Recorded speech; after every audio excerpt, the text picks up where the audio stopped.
Hi, welcome to Matt Holman Golf. After watching the Ryder Cup, I thought it would be a good time to do an analysis of Thomas Pieters. I think it's got to be one of the best swings in the game right now. An incredibly powerful hitter. I think really, as everyone's talking about, I think we're going to see a lot of him. I certainly can see him being in sort of potential world number one and win majors going forward. So if I just take you through what I see, I know he's done a lot of work with Pete Cowan over the years. I used to take lessons with Pete Cowan's assistant, Michael Walker, for 3 years or so. So I can give you some sort of ideas on maybe what he's working on, his swing style. We can start from down the line, so they're not from exactly the same period, I think maybe 3 months apart.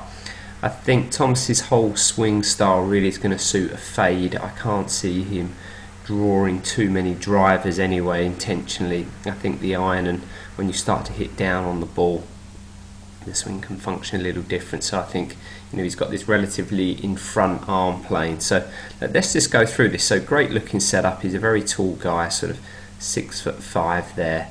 Can't really pick too much fault in terms of setup. We can see relative to if we said he's going to try and hit this down the middle of the fairway, the foot line, the body line's a little bit to left, so he's certainly going to hit a slight fade here. And I think in a lot of ways it really, I think that Butch Harmon, you can see why he really likes his golf swing. It's got a lot of that sort of look there. So arm stay really nice in front of the body.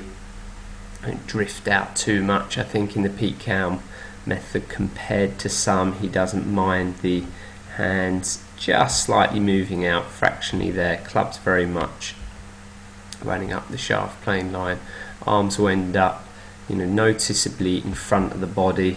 If we looked at maybe a Tiger, Adam Scott early in their career, they'd be very similar place. I think maybe we looked at Adam now, that glove hand would be a little bit more through the middle of the chest. So if we continue on up here, really great width here. Club's just slightly short of parallel. I think for a really powerful hit, it's a great way to go. Club face is just slightly stronger than his arm plane, but then his arm plane is slightly more upright than some. I think we would see a lot with the driver.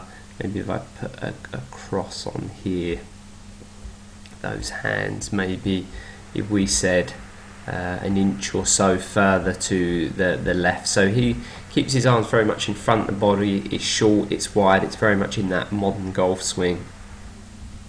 And then I think we can see at times maybe his tendency would be the odd push to the right, synchronization. It's an incredibly powerful swing, but it's very much a rotary turn, so the hips are turning very quickly here. Arms stay in front of the body. I think what I really like with his swing, how he keeps the club shaft really on plane throughout the whole swing. A lot of guys I teach that get a left side that aggressive, the arms moving in front of them, the club tends to drop behind, but Thomas does a great job of just keeping that club on plane all the time. And where those arms were relatively in front of his body, backswing and downswing, that's why we see with him a shaft angle at impact that is higher than address. I think the modern swing's definitely gone that way with dynamics, but maybe a little higher than some. So we can see that differential there. Huge amount of clearance, so incredibly powerful movement. I think his issue is just always making sure he matches those up when that lower body just maybe gets slightly too spinny, out races the arms and the chest. So we look from the face on now. I mean, faultless setup really there.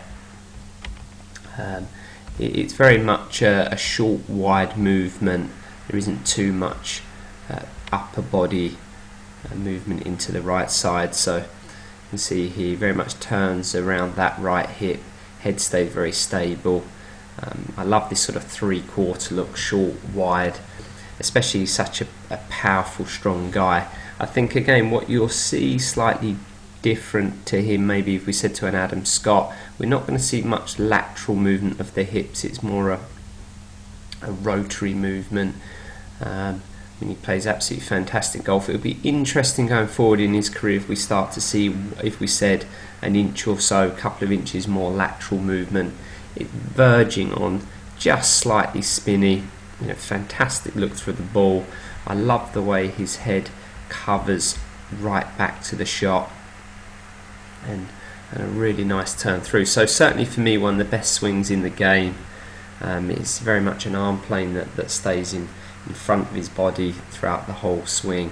There isn't quite as much lateral movement as we'd see, and I think that's certainly the source of his power with his strength and height.